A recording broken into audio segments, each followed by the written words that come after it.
Kitchen, Saturday at 11:35 a.m. Mystery drama Agatha Christie's Why Didn't They Ask Evans continues at 9 this Easter bank holiday. Now, the ITV News.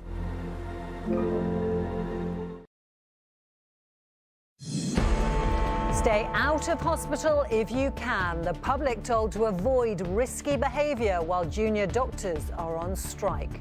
NHS leaders are warning there won't be the usual level of care and up to 350,000 appointments could be cancelled. There's got to be another way to sort out their problems. Stop going on strike because you're affecting children at the end of the day and it's not right. Also tonight, violence flares in Northern Ireland on the eve of a visit by President Biden. Keir Starmer doubles down on Labour's controversial attack ads targeting the Prime Minister, and we have a close-up look at the Gold State coach that has a glittering role in the coronation.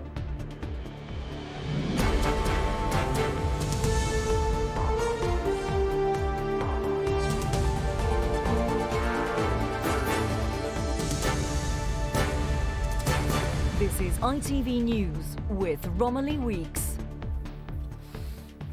Good evening. NHS leaders have warned people to avoid risky behaviour that could see them end up in A&E on the eve of what's expected to be the most disruptive strikes ever by junior doctors. The NHS Confederation has called for urgent talks to avoid the walkouts at English hospitals, which are due to begin at 7 a.m. tomorrow morning and last until Saturday. Doctors' unions argue they need a 35% pay increase to make up for 15 years of real terms cuts. Martha Fairley reports. This week's four-day strike by junior doctors in England could be the most disruptive in the history of the NHS, affecting hundreds of thousands of patients. 16-year-old Rhys McIntyre's had his operation for scoliosis of the spine cancelled 3 times since last September. It's just hard. My mental health is getting worse. I'm getting panic attacks at school. A lot, very often, and it's very, very hard. His mum fears another round of strikes will only prolong his suffering. I know I get the reason why they want to strike, but there's got to be a different way because striking on so many dates, so there's 3 dates that they striked on, and my son's operation didn't go ahead. They can sleep at night, he can't, so it's just not fair. Junior doctors in England will walk out at 6:59 tomorrow morning for 96 hours. A 3-day strike last month resulted in 175,000 appointments and operations cancelled. This strike could see 350,000 cancellations. The British Medical Association's calling for a 35% pay rise. Junior doctors say striking was a last resort. We can only apologise to patients whose care will be disrupted.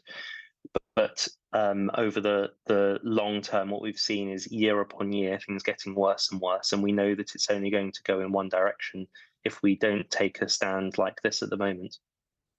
The government says doctors' demands are unrealistic, while NHS bosses fear patient safety may be put at risk if services are overwhelmed. If you have a worry, then there is 111. There's the NHS website. There's your GP. Don't go to A&E unless you really need to. And yes, as we would say to people at all times, try to avoid, risky behaviour because, the health service is not going to be able to provide the level of care that it wants to over the next few days.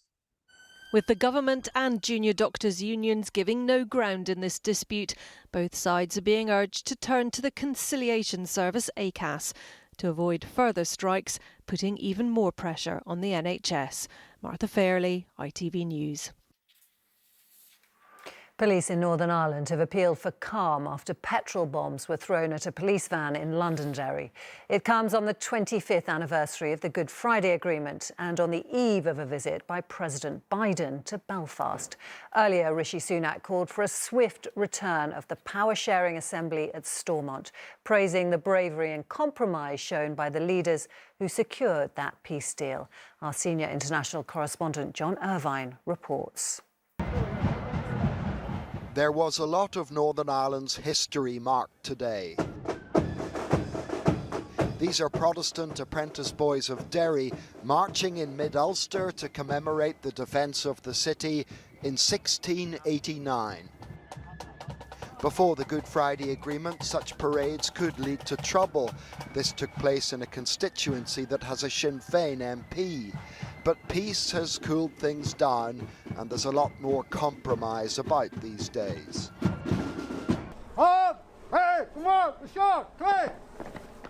On the other side of the sectarian divide, these are Republicans strutting their stuff through Derry's Cregan estate to celebrate the Easter Rising of 1916. These are the masked public faces of the dissident group that shot dead a journalist here 4 years ago and tried to murder a police officer in February. These people are the reason that MI5 has upped the terrorist threat level here to severe. They had petrol bombs ready, and although by and large the police gave them a wide berth, one Land Rover was attacked after it approached so officers could formally declare the parade illegal.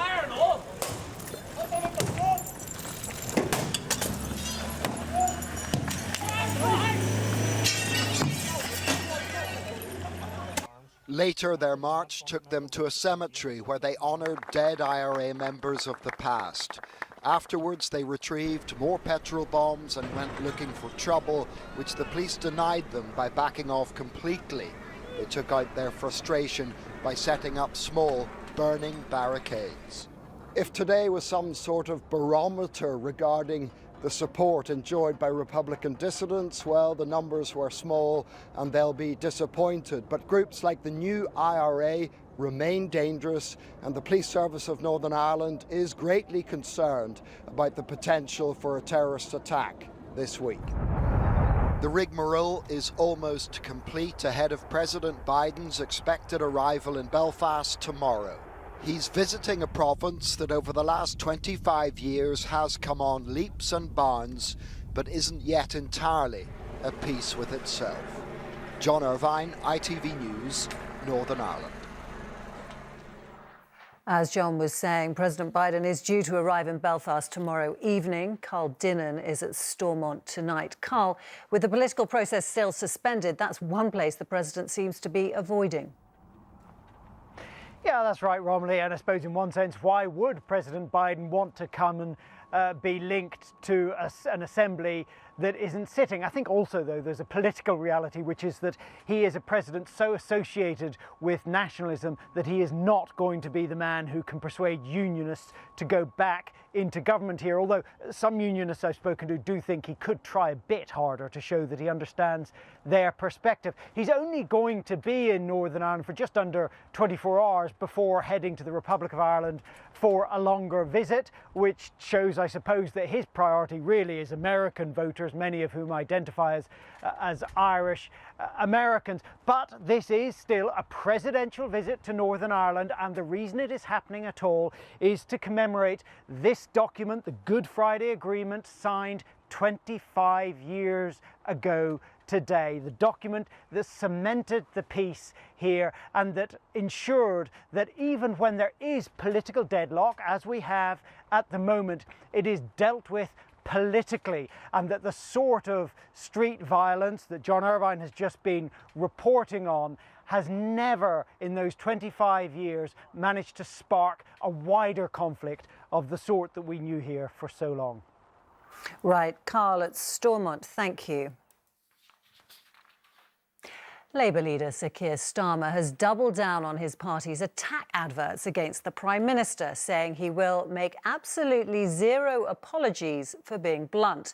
The online ads have been criticised by Conservative MPs as well as some Labour backbenchers for suggesting Rishi Sunak doesn't believe criminals who abuse children should go to prison. Well, our political correspondent Libby Vina joins me now. Libby, this row's not going away, is it?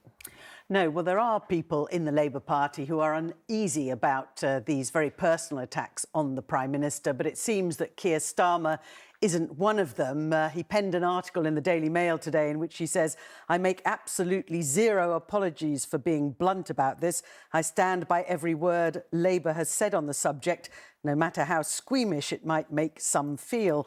When 4,500 child abusers avoid prison, people don't want more excuses from politicians. They want answers." Well, what one senior Labour figure wants, that is David Blunkett, the former Home Secretary, is he wants these ads withdrawn. He said they were deeply offensive. I put that to the Shadow Attorney General. She rejected the criticism. It's a nasty world.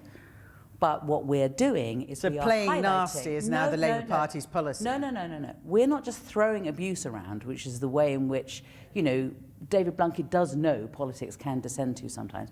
No, what we're doing is we're saying to the Prime Minister, you can't get away from this.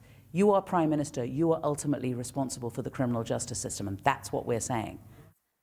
Well, the Conservatives haven't exactly taken the moral high ground today either. They've gone on the attack, saying that Sir Keir Starmer is really Sir Keir Softy, attacking his record when he was Director of Public Prosecutions.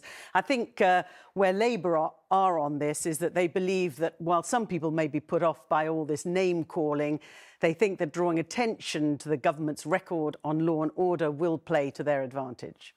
Libby, thank you. The mother of two British-Israeli sisters killed in the occupied West Bank has died of her wounds. Maya and Rina D were killed when their car was shot at by a suspected Palestinian gunman. Their mother Lucy was in the car with them and had been in a critical condition since the attack on Friday.